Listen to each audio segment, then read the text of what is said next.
ज्यादा लेने से वो ब्रीदिंग अनकंफर्टेबल हो जाएगा।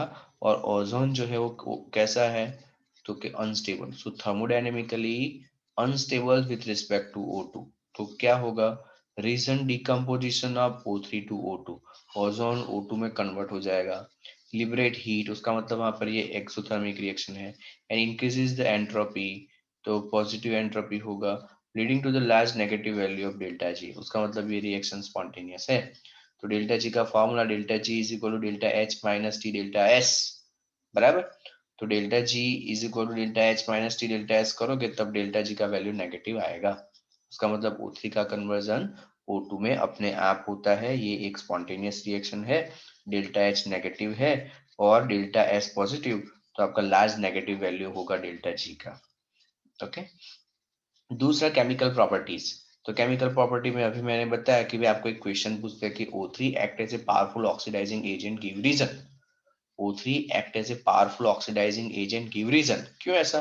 तो यहाँ पर देखो ये O3 gives O2 plus O। इस ऑक्सीजन को, ये सिंगल ऑक्सीजन बचा है उसको हम बोलते हैं नेसेंट ऑक्सीजन। ये जो सिंगल ऑक्सीजन है इसको हम बोलेंगे नेसेंट ऑक्सीजन। इसकी वजह से O3 पावरफुल ऑक्सीडाइजिंग एजेंट है, सामने वाले का ऑक्सीडेशन करेगा। देखो PbS है, यहाँ कोई ऑक्सीजन नहीं है, बट वो क्या बन गया, PbSO4, इसमें ऑक्सीजन आ गए। किसकी वजह से आए, तो O3 की वजह से आए। O3 ने उसको ऑक्सीडाइज कर लिया। चलो I minus two I2, I minus से I2, I माइनस तो इसका ऑक्सीडेशन स्टेट -1 और I2 का ऑक्सीडेशन स्टेट 0।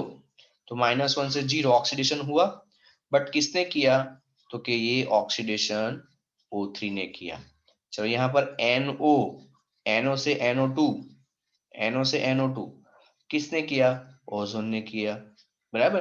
तो यहाँ पर आपको क्वेश्चन पूछते O3 act as a powerful oxidizing agent, तो क्या लिखना है, powerful oxidizing agent because it liberate nascent oxygen. Nascent oxygen का मतलब है कि ये आपका O3 gives O2 plus O, तो इस ऑक्सीजन को हम बोलेंगे नेसेंट ऑक्सीजन। और अभी हमने सारे रिएक्शन देखे कि भाई PbS में से PbSO4 तो ऑक्सीडेशन हुआ, I माइनस में से I2 तो ऑक्सीडेशन हुआ, और NO में से NO2 तो ऑक्सीडेशन हुआ, लेकिन किसकी हेल्प से, ओजोन की हेल्प से। So that's why O3 act as a powerful oxidizing agent. Okay.